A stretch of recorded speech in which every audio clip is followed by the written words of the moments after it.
Em primeiro lugar, bom dia, ou seja o horário que for aí pra você. Eu sou o Denis e esse é o Paleo Nerd.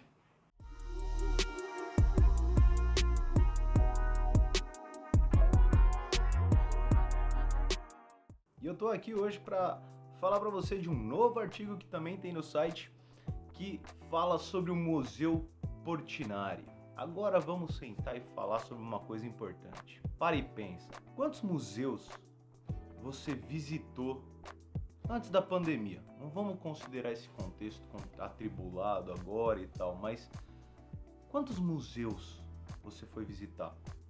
Visitar museus, longe dessa ideia que muita gente tem de uma coisa chata, é fantástico porque você entra em contato com a história daquele espaço e dessa maneira você pode conhecer um pouquinho mais sobre esse lugar que você está visitando de uma maneira mais profunda e entender melhor um pouco da história daquelas pessoas e de como aquele lugar foi construído. Então, o museu, ele não é um espaço de memória estático, muito pelo contrário, ali as coisas são vivas. Você tem relatos, você tem não só objetos, você encontra coisas que você sequer podia imaginar que existiram tempos atrás. Então, é um espaço que te surpreende, é uma coisa deliciosa. Por isso que eu indico, visite museus, sempre que puder.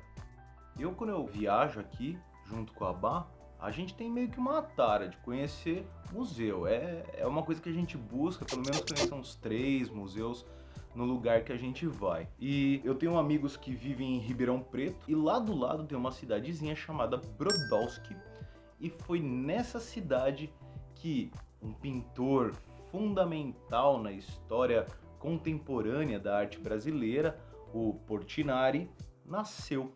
E ali, naquela casa onde ele nasceu, ele viveu, ele manteve aquela casa por muito tempo, ela foi transformada em museu depois. Ela virou um museu-casa. E é sobre isso que eu queria falar, apresentar um pouco para você. Primeira coisa, as informações eu não tiro do meu esfíncter, mas sim eu busquei sites oficiais de informação e, é claro, como historiador, eu tenho alguns livros de história sobre história do Brasil. Tanto que a primeira coisa que eu faço nesse artigo é dar uma contextualizada. É falar sobre o que foi o contexto de vinda dos imigrantes italianos para o Brasil, que isso é muito romantizado, mas o fato é que a imigração europeia aqui para o Brasil, ela está diretamente conectada com uma proposta eugenista, ou seja, com uma ideia que foi apresentada entre a elite brasileira por um tal de um Conde de Gobineau, que falava que, olha só a ideia maravilhosa, eugenia é a ideia de que existem raças superiores. E nessa visão, isso era uma coisa que no século XIX, em toda a América Latina, houveram as elites locais começaram a se apropriar de textos, de discursos europeus que falavam sobre o como as sociedades latino-americanas eram inferiores geneticamente ao homem branco caucasiano. Olha só que lindo. Pior, em cima disso vai se confabulando novas teorias e vai se falar que é justamente por essa por esse gene ruim que o povo latino-americano ele tendia à violência, a ser vagabundo, a ser ladrão, sabe? Todas essas ideias, tudo isso é um construto, uma construção social. E o fato é que, como solução, esses doidos, que por mais que a gente veja como doidos hoje, na época tinha até cadeiras na academia para caras assim, nos Estados Unidos, na Europa, inclusive na América Latina. A visão desses caras era de que a solução para esse problema da América Latina, que era esse gene ruim do latino-americano, seria trazer europeus para dessa maneira diminuir esses genes, porque como o gene europeu seria melhor, ele se sobrepujaria e dessa maneira a chegada de imigrantes europeus contribuiria para acabar com esse gene ruim e transformar a sociedade numa sociedade melhor que teria um futuro melhor. Por mais insano que isso pareça, sim, Isso teve grande aceitação, inclusive entre as elites brasileiras, e isso foi uma das coisas que impulsionou muito a trazida dos imigrantes. Isso sem contar a questão da escravidão, da abolição da escravidão. Os donos de terras, eles preferiam pagar para que fossem trazidos europeus de lá da PQP do que pagar para aquele cara que um dia foi escravo, pagar um salário para ele. Questão complexa, contexto complexo, exigiria muito tempo para falar. Esse é um contexto da vinda dos imigrantes. E por que eu tô falando disso? Por que eu contextualizo?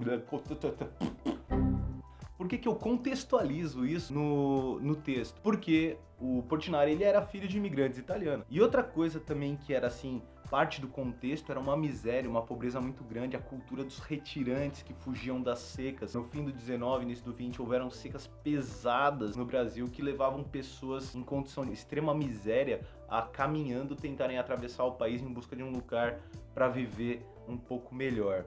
E o que acontece é que Brodowski era um lugar, era um ponto, uma parada de trem, e por ali passava muita gente.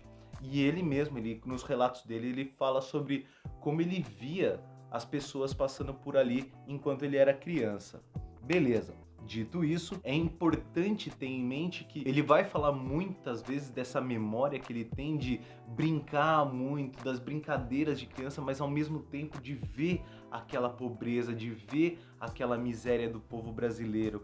E ele mesmo falava que isso contribuiu muito, isso foi muito importante para a formação dele como artista posteriormente. Os pais sempre colocaram ele em aulas de desenho e ele ganhou inclusive uma bolsa onde ele foi para fora estudar, conhecer outros artistas, ele foi amadurecendo a obra dele. Tudo isso daí eu vou falando um pouco lá no texto. Eu deixei inclusive a obra Guerra e Paz aí para você ver, que é considerada uma das principais obras dele, e eu tive a oportunidade de ver quando ela foi trazida aqui para o Brasil. Por que trazida para o Brasil? Porque na verdade ela fica na ONU, chuchu. E você acha que brasileira não é não. E tem que cortar esse porque não pode falar é feio. Enfim, a obra dele, Guerra e Paz, é uma obra enorme que tá na ONU. Ele é reconhecido mundialmente com o seu trabalho. Eu nem vou falar da vida, das condições políticas dele, mas rapidamente, baseado aí nas informações dos sites oficiais, eu peguei que ele era um artista de dois eixos principais, então ele tinha dois temas fundamentais com o qual ele trabalhava. Um era a questão do homem, a condição humana, e o outro era já esse negócio de uma vertente lírica, era o mundo das brincadeiras, da imaginação. Já o museu é a casa dele, a casa foi tombada em 68, tombada não quer dizer que foi derrubada, tombada quer dizer que ela foi colocada pelos órgãos oficiais como um prédio que não pode ser mais mexido, porque ele tem um valor histórico fundamental. Quem é responsável por isso são dois órgãos nesse caso. Um é o IPHAN e o outro é o CONDEFAT. O IPHAN é o Instituto do Patrimônio Histórico e Artístico Nacional. E o CONDEFAT é o Conselho de Defesa do Patrimônio Histórico, Arqueológico, Artístico e Turístico do Estado de São Paulo. Lembre-se, ninguém decora, a gente usa apoios de informação, né? Foi entre 68 e 70 que a Casa de Portinari foi transformada num museu, e para botar esse museu em funcionamento, para gerir ele, manter o lugar, foi fundada a ACAM Portinari. A ACAM é a Associação Cultural de Apoio ao Museu Casa Portinari, e que ela se transformou numa referência tanto no Brasil como no mundo, porque eles têm um trabalho único. Depois, com o tempo, eles passaram a cuidar de outros museus no Brasil. Olha só que legal, eles têm como princípio garantir a qualidade na preservação, na pesquisa e difusão do acervo e acolher diversos públicos. Isso daqui é fantástico, realmente o trabalho dos caras é exemplar, pelo menos até onde eu vi. Lá para 2017, quando eu conheci a casa, foi demais, e também um pouco antes, eles já tinham trazido a Guerra e Paz para ser restaurada aqui no Brasil. Vocês acreditam que o processo de restauração foi transparente? Eu lembro que eu fui por causa de um evento, acho que foi um show, lá no Memorial da América Latina em São Paulo. E lá tinha uma exposição do Guerra e Paz sendo restaurado, E tinha uma área que era a coisa mais fofa do mundo. Por quê? Porque os pesquisadores recebiam as crianças e eles ensinavam técnicas de restauração. Olha que coisa mais linda, velho. Olha como a gente tem ideia criativa. Olha como o brasileiro é muito bom, pra não falar um palavrão. Tem que parar com essa ideia. Não, o brasileiro precisa ser estudado, né? Isso aí, blá blá blá. Teu esfíncter, meu querido. O brasileiro precisa ser exaltado. O brasileiro é um povo fantástico, trabalhador. E não é esse merda na presidência que representa essa população. Não é essa escória aí que tá agora nesse desgoverno insano, ignorando as regras de saúde da OMS. Não, não é isso que representa o povo brasileiro. O povo brasileiro é outra coisa.